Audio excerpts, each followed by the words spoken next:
Hello friends, welcome back to my channel. আমি দেবলীনা, আর আমার চ্যানেলে তোমাদের সবাইকে অনেক অনেক স্বাগত। দেখো, জগদ্ধাত্রী পুজো তো হয়ে গেছে, আর এখানে আমার এবার যাওয়ার টাইম হয়ে গেছে। আমি মাকে বলেছি যে লক্ষ্মী পুজোতে তো আমি ছিলাম না, আর মা না লক্ষ্মী পুজোতে এই সুন্দরভাবে চিড়েটা তৈরি করে, যেটা আমার খুব প্রিয়।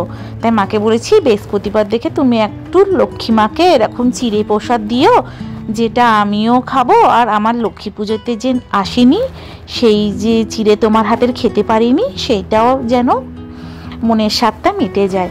তাই দেখো মা এখানে তৈরি করছে। প্রথমে একটু চিড়ে, তাতে একটু গুড়, তাতে কাজু কিশমিশ, ঘি আর চিড়েটাকে একটু ভিজিয়ে রেখে দিয়ে ভালো করে এটাকে মাখতে হবে, আর খুব সুন্দর খেতে হয় এটা। তো সেটাই তৈরি করছে মা।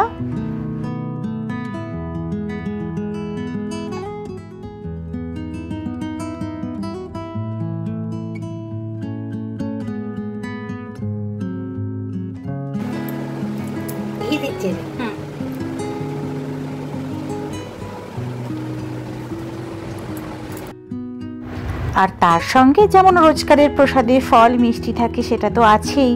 আর এটা স্পেশাল আজকের জন্য, আমার জন্য মা লক্ষ্মীকে ভোগ দেওয়া হলো।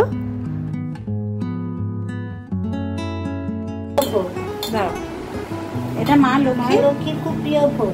হ্যাঁ জানি তো, পূজা করি লক্ষ্মী পূজাতে লক্ষ্মী মাকে এটা দিতে হবে।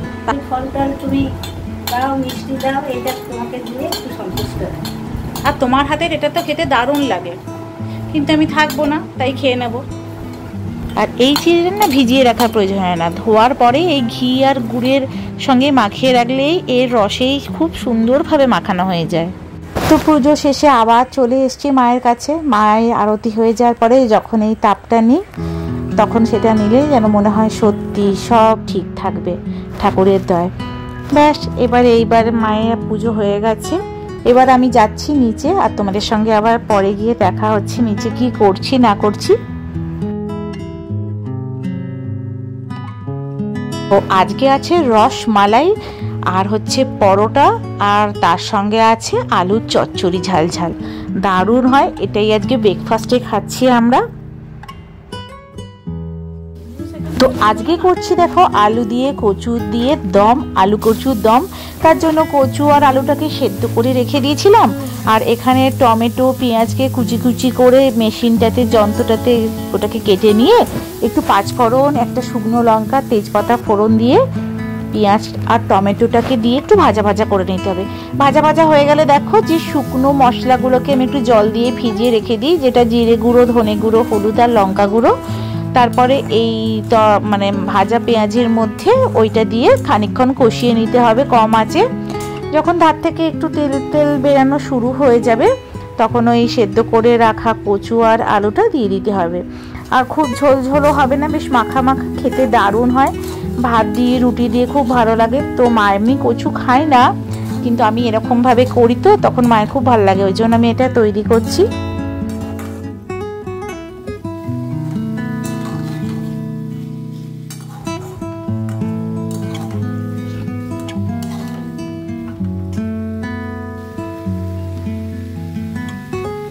দেখো ভালো করে কষা হয়ে গেছে, ঠিক এই সময়তেই দিয়ে দিতে হবে জল। তারপর একটু জলটা যখন শুকিয়ে আসবে তখন নামিয়ে নিলেই দারুণ হবে। তো যখন বাড়িতে আসি তখন মাঝে মাঝে যেই জিনিসগুলো মা নিজে করতে ভালোবাসে না, সেই রকম টাইপের জিনিসগুলো যে আমি করি, করে করে খাওয়াই, খুব ভাল লাগে। তো দেখো আমাদের এই বাড়ির না এই সুন্দর কালারের ফুলটা হয়েছে, কি অসাধারণ লাগছে। আর না আজকে এখন তো একটা হয়েছে, মাঝে মাঝে পুরো গাছ ভরে যায়, তখন এই ফুলটা তুলে মা ঠাকুরের পায়ে দেয়, আর কি অপূর্ব সুন্দর লাগছে। দেখো একবার রথের মেলা থেকে না এই গাছটা কিনে এনেছিলাম, আবার ছোট্ট ছোট্ট বেলকুড়িও হয়েছে। এই গাছটাতে না মাঝে মাঝেই বেলকুড়ি হয়, খুব ভাল লাগে। একটু বেরিয়েছি আজকে, একটু বাবার সঙ্গে যাব বাজারে। তো ওখানে কিছু কাজ আছে, আর বাবা বাইকে করে যাবে, আমি একটু অনেকদিন যাইনি, বাবা বাইকে করে যাচ্ছি, তাই রেডি হয়ে গেছি।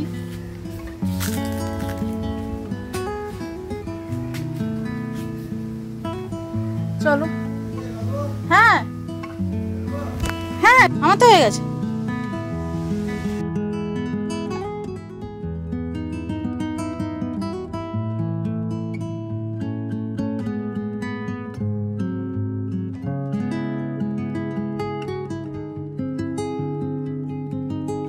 দেখো বাজারে গিয়েছিলাম আর বাজার থেকে দেখো দুটো ফুলদানি কিনে এনেছি সাজাবার জন্য, দারুণ লাগলো, এটা দোকানে ছিল। আর দেখে এইটা আর একটা দেখো এই রোজের মতন এটাও কিনে এনেছি, কেমন লেগেছে বলো। তো তারপর একটুখানি ফিশ ফ্রাই কিনে এনেছিলাম, তার সঙ্গে একটু মিষ্টি দিয়ে সন্ধ্যের ব্রেকফাস্টটা করে নিলাম। এখানে ফিশ ফ্রাইটা খুব সুন্দর করে।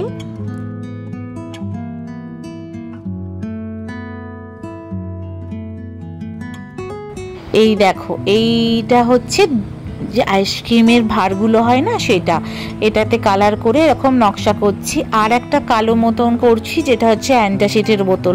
এগুলো আমি রেখে দিই, আর এখানে আসলে আমার অত কাজের চাপ থাকে না, তো তখন আমি এখানে ডিআইওয়াই করি এরকম। এইটা কেমন হয়েছে বলো, এটাতে ছোট ছোট ফুলদানি রাখলে দারুণ সুন্দর লাগে। যখন কোনো পুজো হয় বা কিছু হয় তখন এইগুলো সাজিয়ে রাখে মা। তো আজকের ব্লগটা এইটুকুনি রাখছি, নেক্সট ব্লগে আবার তোমাদের সঙ্গে দেখাবে। যদি আমার ব্লগগুলো তোমাদের ভালো লেগে থাকে তাহলে প্লিজ সাবস্ক্রাইব করে দিও আমার চ্যানেলটা, আর আমার পাশে থেকো, আর খুব ভালো থেকো, সাবধানে থেকো। ততক্ষণের জন্য টাটা।